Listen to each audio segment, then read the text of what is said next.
I told you last time, your rule of quorum are still unconstitutional. You still can't require somebody to identify themselves or their address here. So I'm actually going to let it start off. I'm actually a U.S. Army veteran. I swore an oath to defend this country against all enemies, foreign and domestic. I do believe that an injustice anywhere is an injustice everywhere. We are a nation of laws, and as such, the laws apply to everyone or applies to no one. The only thing that wicked individuals need to thrive is for good individuals to stand by and do nothing. Last week I came here, or 2 weeks ago I came here, and I was actually pretty appalled with some of the things that I actually heard and saw here. One of which is y'all are intentionally trying to postpone the DPI decision for their property. This way y'all can get some new members on this board and hopefully try to sway them into that. At least that's the view that I have. As well as you actually violated somebody's civil rights in here last time, this meeting. Willing to work with you to resolve some issues in here, or if I must, I'll fight you the whole fucking way. I don't care. This is a traditional public forum. I can say more or less anything I want, as long as it doesn't cross the fighting words doctrine. That was established in Ward v. Rock versus Racism in 1989. That's what situates the time, place, manner restrictions. You specifically stopped somebody from saying the word fuck in here. Why? What's the compelling government interest for that? Well, there's different. It doesn't matter. What's the compelling government interest for it? That's right, there's not one. So, it's free speech case law. Fighting words inception doctrine was indoctrinated in 1919. That's Abrams v. United States, reaffirmed in Whitney versus California in 1927, Chaplinsky versus New Hampshire 1942, Tremilano versus Chicago 1949, Ferner versus New York 1951, Dennis v. Ohio 1951, United States versus O'Brien 1968, Tinker versus Des Moines, Iowa Independent School District 1969, Bradbury versus Ohio 1969, my favorite case law of all, Cohen v. California 1971, where Mr. Cohen actually held a sign in a traditional public forum saying "fuck the draft." Again, this is free speech. You do not have the right to stop somebody from that. Free speech does not stop at the spoken word. So somebody can literally come in here, flip you off all day, the entire 5 minutes, or the entire duration of this meeting. There ain't nothing you can do about it. So then we also have Bethel v. School District v. Frazier, 1986. Texas v. Johnson, 1989. Forsyth County versus Nationalist Movement, 1992. Reno v. ACLU of 1997. Citizens United v. FEC, 2010. Reed v. Township of Gilbert, 2015. Counterman v. Colorado, 2023. You also have NRA v. Volo, 2024,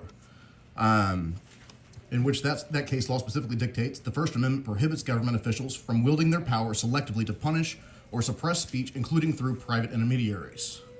You also have Cox v. Louisiana, 1965, allowing unfettered discretion to local officials, and the use of restrictions for peaceful meetings is unwarranted abridgment of freedom of speech.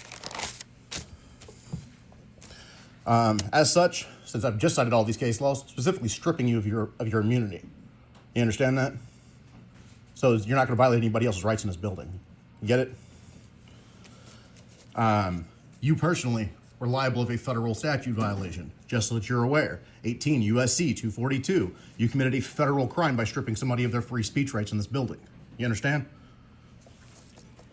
Moving forward, you will not have immunity for such items, and you will be subject to a 42 U.S.C. 1983 civil rights lawsuit.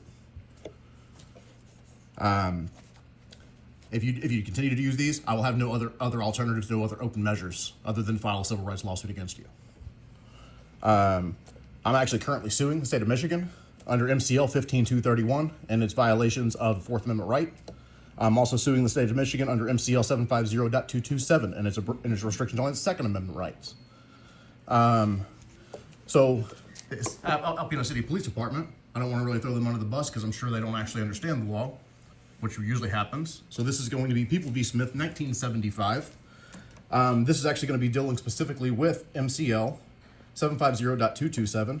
That only applies to double-edged blades, Eric, just so that you know. So your cops threatening to arrest people for having a pocket knife or a hunting knife or something like that in their vehicle, you're out of there. You no longer have immunity for that either, neither do your cops. That's case law. That's Michigan Supreme Court case law. Learn the law. Let's see. So when a citizen doesn't understand the law, or they break a law unintentionally, they get the book thrown at them. When a cop doesn't understand the law, they get protected by case law, bad case law, such as United States v. Wren, 1996. And then they also get qualified immunity. You no longer get qualified immunity for trying to arrest somebody for that statute, Eric. Moving on to DPI. You'll have the audacity to say that y'all are a good neighbor. You're trying to chop their knees out from underneath them. You're trying to take their property and convert it to a different property type zone without their direct consent, without any type of consent from them, without anything. Sir, you have an additional 30 seconds to do your time away. Well, congratulations, you're interrupting me, so you can add my time back. If you've got 30 seconds, then your time. You are interrupting my time, sir. Well, then Could you close your mouth so I can finish my time? Finish your time. So, the people who live on the north side and have issues with DPI, that is in fact their issue. They chose to live where they live, whether they rent, whether they buy, whatever the case may have you. They have the option to relocate.